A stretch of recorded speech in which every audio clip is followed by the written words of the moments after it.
આજથી જીએસટીના નવા સ્લેબ લાગુ થયા છે ત્યારે મુખ્યમંત્રી ભૂપેન્દ્ર પટેલે સરકારના નિર્ણયને બચતના ઉત્સવ સમાન ગણાવ્યું। મુખ્યમંત્રી ભૂપેન્દ્ર પટેલ અનુસાર વેપારીઓ નવા જીએસટી સ્લેબનો લાભ ગ્રાહકો સુધી પહોંચાડે તે આવશ્યક છે। સ્વદેશી વસ્તુઓની ખરીદી અને વેચાણ તે આજના જમાનાની માંગ છે।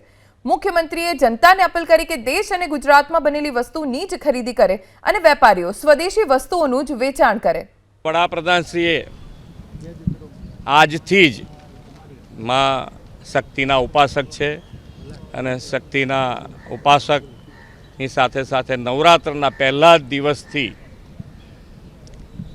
બચત માટે, લોકોની બચત માટે, લોકોના પૈસા કેવી રીતે બચે એના માટે નેક્સ્ટ જનરેશન જીએસટી રિફોર્મ્સ કર્યું છે।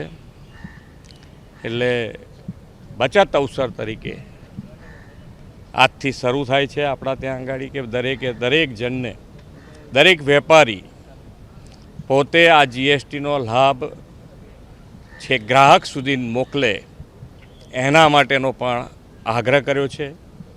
અને બીજું કે ભાઈ આપણે જે પ્રમાણેની સમયની માંગ છે એમાં માનનીય વડાપ્રધાનશ્રીએ આત્મનિર્ભર એટલે કે સ્વદેશી અને સ્વદેશી અપનાવીએ આપણે આપણી ભારતમાં બનેલી, ગુજરાતમાં બનેલી વસ્તુઓનું જ ખરીદી કરીએ એનો પણ અત્યારે સમયની માંગ છે।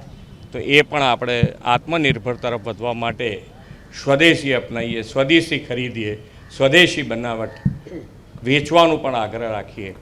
એટલા માટે દરેક જણને આ બધો જ લાભ પ્રજાજનોને વધુને વધુ મળે અને જીએસટીની બચત એમના ઘર સુધી પહોંચે, એમના આનંદ સુધી પહોંચે, એમના વૈભવ સુધી પહોંચે એ જ અભ્યર્થના।